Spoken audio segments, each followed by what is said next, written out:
Next topic है committee. Committee word आपने usually सुना होगा, जो किटी पार्टीज़ हमारी मम्मी वगैरह की होती हैं उसमें बोलते हैं कि कमेटी है, आज कमेटी ओपन होने वाली है। तो ये एक हमारी जनरल सेंस में हम जो है कमेटी को समझते हैं कि एक ग्रुप होता है जिसमें पार्टीज़ होती है या जो पैसे इकट्ठा किए जाते हैं वो इंस्टॉलमेंट थोड़ी थोड़ी डालकर जो उसका कलेक्शन किया जाता है, फिर एक लार्ज अमाउंट में वो ओपन होती है, फिर वो एक लमसम अमाउंट मिल जाता है। सभी मतलब जितने भी मेंबर होते हैं सभी उसमें अपना अपना पैसा डालते हैं। इस टाइप से हमने सुना है कमेटी वर्ड, लेकिन एक्चुअल में व्हाट इज़ कमेटी, तो कमेटी क्या होता है, क्यों बनाया जाता है, ये हम इस सब्जेक्ट में पढ़ेंगे। तो कमेटी होती है इन्वेस्टिगेटिंग स्पेसिफिक मैटर, कोई एक पर्टिकुलर मैटर होता है जिस पे हमको इन्वेस्टिगेट करना होता है, यानी कि सर्च करना होता है और उसके अनुसार हमें डिसीजन लेना होता है। ये जो मीनिंग मैं आपको बता रही हूँ ये संस्था से रिलेटेड है, ऑर्गेनाइजेशन से रिलेटेड है। तो इसका यही है कि हम कोई एक पर्टिकुलर प्रॉब्लम या कोई एक काम है जो हम करने वाले हैं, जिसके लिए हमें रिसर्च करनी है या इन्वेस्टिगेट करना है, फिर उसके ऊपर हम सब इन द सेंस जो भी लोग आपके ग्रुप में हैं उन सबको मिलकर क्या करना है, डिसीजन लेना है। अब ये कितने प्रकार की होती है, तो हम यहाँ संस्था की बात कर रहे हैं तो एग्जीक्यूटिव एंड एडवाइजरी कमेटी होती है, फॉर्मल एंड इनफॉर्मल कमेटी होती है, स्टैंडिंग एंड एडहॉक कमेटी होती है। अब एग्जीक्यूटिव कमेटी क्या होता है, जिसमें संस्था में जो इलेक्टेड मेंबर्स हैं जिनको हमने चुना है वही उस चीज़ कोई भी पर्टिकुलर टास्क जिसके ऊपर हमको डिसीजन लेना है उसके ऊपर बोलने के लिए अधिकार रखते हैं और उसकी जिम्मेदारी लेते हैं और वही डिसाइड करते हैं कि इसमें क्या करना है, नेक्स्ट क्या काम है, इसको किस तरीके से किया जाएगा, किससे करवाएंगे, पैसा कहाँ से लाएंगे, या XYZ जो भी रिस्पॉन्सिबिलिटी वाली बात है।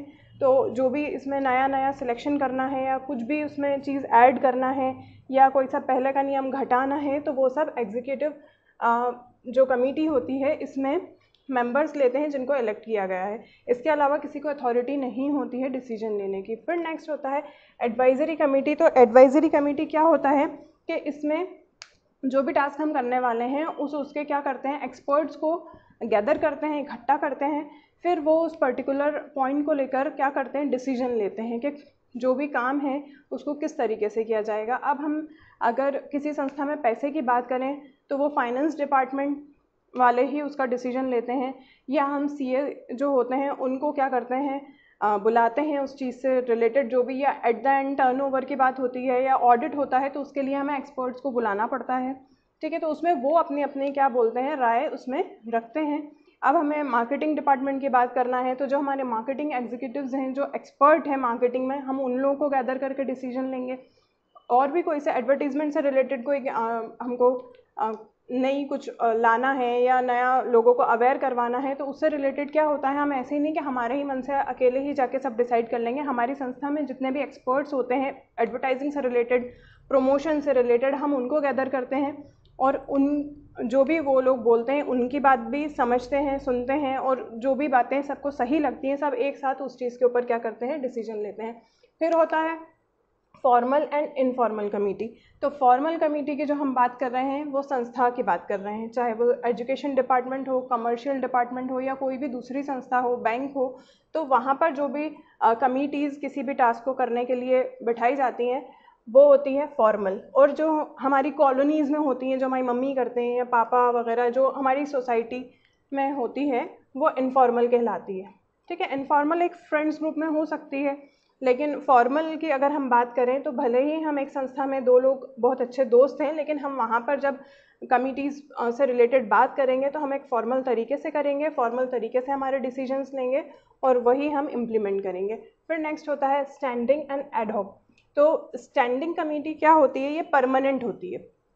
जो मेंबर्स आपने अपनी संस्था में या जो एक्सपर्ट्स आपने अपनी संस्था में बिठा रखे हैं किसी भी कमेटी के लिए, तो वो हमेशा उसमें रहेंगे, उनको बार बार हटाया नहीं जाएगा या बार बार उस चीज़ को चेंज नहीं किया जाएगा कि भाई अगर इस तरह की कोई कमेटी है, संस्था से रिलेटेड हमें कोई भी बात करना है टॉप लेवल से लेकर डाउन लेवल तक, तो वह स्टैंडिंग कमेटी तो रहेगी ही। लेकिन अगर हमें एक थोड़े टाइम के लिए कोई एक टास्क है जिसके ऊपर हमें इन्वेस्टिगेट करना है और डिसीजन लेना है, जो टेम्प्रेरी है, मतलब एक टाइम पीरियड उसका फिक्स है, वैलिडिटी है कि उसके बाद वो ओवर हो जाएगा, तो उसके लिए जो हम कमेटी बिठाते हैं वो एडहॉक होती है, यानी कि वो काम होने के बाद ये कमेटी की जो वैलिडेशन है वो क्या होती है, एक्सपायर हो जाती है। ठीक है, फिर हमें नेक्स्ट टास्क कुछ इस तरीके का करना है पर्टिकुलर टाइम पीरियड के लिए, तो फिर हम इसी कमेटी को बैठाते हैं। अब इसके एडवांटेजेस क्या होते हैं? Integrate group effort. कमेटी की बात कर रहे हैं तो यहाँ ग्रुप ऑफ पीपल होता है और उसमें हम सभी के एफर्ट्स को क्या करते हैं? इंटीग्रेट करते हैं। फिर जनरेट न्यू आइडियाज़। तो इट्स ऑब्वियस, अगर कमेटी में 5 मेंबर बैठे हैं तो 5 के पास ही 5 अलग अलग आइडिया होंगे। हो भी सकता है किसी के पास कॉमन हो, लेकिन 5 के आइडिया ही एकदम सेम तो नहीं हो सकते। सब अपने अपने न्यू आइडियाज़ उसमें क्या करते हैं? रखते हैं। फिर ट्रेन एग्जीक्यूटिव्स। तो हम जो कमिटीज़ में मेंबर्स को बिठाते हैं वो ऑलरेडी ट्रेंड होते हैं, या वो जो हमें राय देते हैं तो वो अपने वर्क एक्सपीरियंस के अकॉर्डिंग देते हैं कि हमें हमारी संस्था में अब क्या नया लाना है, क्या नया करना है, या किस तरीके से कोई सा नियम बनाना है, या कोई भी नया टास्क कर रहे हैं तो उसे कैसे हम इस्टेब्लिश करेंगे और उसका एट द एंड कंक्लूजन क्या होगा, हम हमारे उद्देश्य तक पहुंच पाएंगे या नहीं पहुंच पाएंगे। तो ये सब ट्रेन एग्जीक्यूटिव्स डिसाइड करते हैं। फिर प्रमोट कोऑर्डिनेशन एंड कोऑपरेशन। फिर क्या होता है, जब कमेटी में जो भी टास्क हम डिस्कस करते हैं उसके हम कंक्लूजन तक पहुंचने लगते हैं तो हम क्या करते हैं, हमारा कोऑर्डिनेशन उस टाइम तक बहुत स्ट्रांग हो ही जाता है, क्योंकि सब लोग अपनी अपनी बात रखते हैं और अपनी बात से हर नेक्स्ट मेंबर को कन्विंस करने की कोशिश करते हैं कि अगर आप हमारी बात माने तो हम अपनों को ये भी फ़ायदा हो सकता है। या कुछ लोग अगर उस चीज़ के ओपोज भी जाते हैं तो कोई ना कोई एक पॉइंट एट द एंड ऐसा निकल के आता है जिसपे सबको कॉपरेशन यानी कि कॉपरेट करना पड़ता है, सहमत होना पड़ता है, तब जाकर एक फाइनल डिसीजन तक कमेटी पहुंचती है। फिर नेक्स्ट होता है safeguard of the interest of authority, यानी कि जो अथॉरिटी जो भी डिसीजन लेती है तो उसके लिए क्या होता है, सबको एक सेफ गार्ड मिल जाता है, यानी कि सब उसमें सेफ रहते हैं क्योंकि वो डिसीजन अथॉरिटी ने लिया है, जो अपने हेड होते हैं उन्होंने लिया है, तो उस पर कोई इफ़ और बट वाला काम नहीं चलता है। क्योंकि ये वाले जो होता है कि किसी को कोई कन्फ्यूजन है, कोई उससे कन्विंस नहीं है, किसी को समझ नहीं आ रहा है या कोई भी दिक्कत आ रही है, तो वो पहले ही सब डिसाइड हो जाता है जब ग्रुप टॉक इस बीच में होती है, जब एक दूसरे से सब कोऑर्डिनेट करते हैं तब ये सारी चीज़ें क्लियर हो जाती हैं। फिर एट दी एंड जो अथॉरिटी डिसीजन लेती है उसको मान्य माना जाता है और उसी के ऊपर काम किया जाता है। फिर नेक्स्ट इसमें आता है आपका डिसएडवांटेज। तो डिसएडवांटेज क्या होते हैं कमेटी के? ये तो फ़ायदे थे कि हमें कमेटी से क्या क्या एडवांटेजेस मिलते हैं। फिर नेक्स्ट आता है इसमें टाइम कंज्यूमिंग। टाइम कंज्यूमिंग क्यों होता है? टाइम कंज्यूमिंग इस वजह से होता है क्योंकि हम अगर 5 मेंबर पे बैठा रहे हैं तो अब 5 कब आ रहे हैं, हो सकता है कोई लेट हो गया, तो उसकी वजह से क्या होता है, अगले जो लोग हैं वो भी वेट करते करते और वो टाइम जो होता है वेस्ट होता जाता है, तो इसलिए इसको टाइम कंज्यूमिंग भी कहा गया है।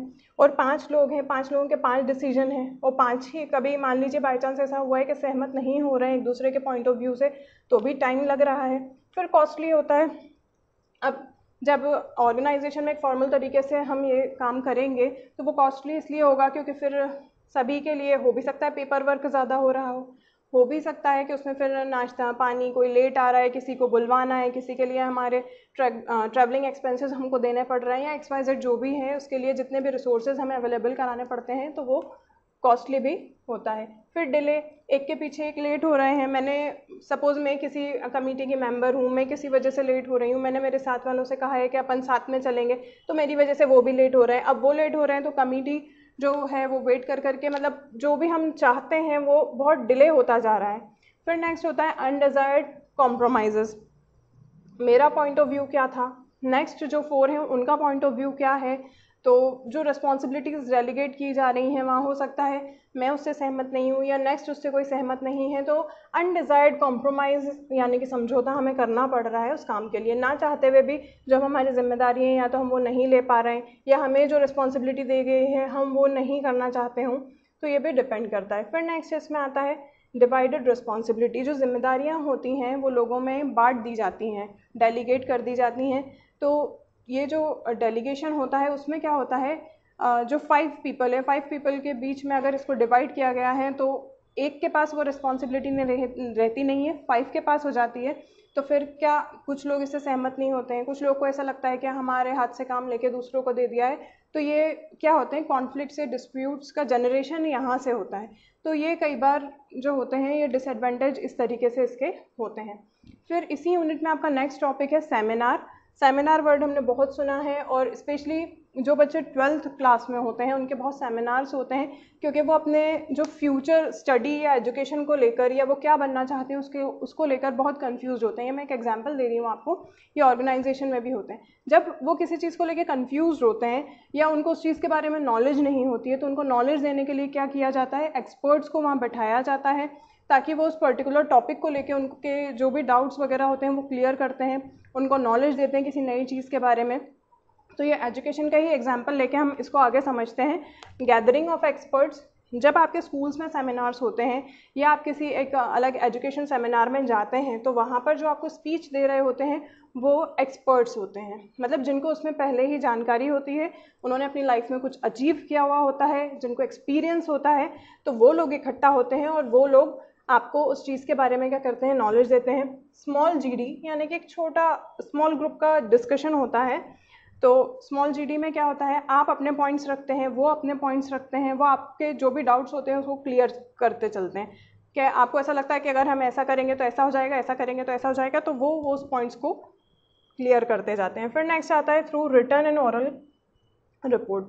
ओरली तो वो बोल के आपको सारी चीज़ें क्लियर करते हैं, कुछ चीज़ें वो रिटर्न में आपको शो करते हैं प्रेजेंटेशन के थ्रू या जिस भी थ्रू या पेम्पलेट्स के थ्रू, वो आपको क्लियर करते चलते हैं। ठीक है, तो ये वाला ओरल एंड रिटन रिपोर्ट हो चुका है, वो आपको ओरली भी उस रिपोर्ट को क्या करते हैं, डिस्क्राइब करके बताते हैं। फिर नेक्स्ट है इसमें purpose is the dissemination of knowledge. अब सेमिनार का पर्पस क्या होता है, ज्ञान देना। कोई भी पर्टिकुलर टॉपिक हमने लिया है तो उससे रिलेटेड जो भी आप जानना चाहते हैं वो आपको बताया जाता है, वहाँ उससे रिलेटेड जो चीज़ें आपको नहीं पता होती हैं उस बात को भी क्लियर किया जाता है कि उस चीज़ से रिलेटेड टोटल आपको ज्ञान दिया जाता है। फिर नेक्स्ट आता है इसमें प्रेजेंटेशन ऑफ वंस नॉलेज। यहाँ पर एक्सपर्ट की बात हो रही है, तो जो एक्सपर्टाइज पीपल वहाँ पर हैं वो उनके ज्ञान और उनके एक्सपीरियंस के अकॉर्डिंग क्या करते हैं, अपने ज्ञान को प्रेजेंट करते हैं किन लोगों के सामने, जिनको हो भी सकता है थोड़ा बहुत नॉलेज हो, जिनको नहीं भी हो, जो भी उस सेमिनार का हिस्सा होते हैं उनमें वो अपनी नॉलेज को क्या करते हैं, बांटते हैं।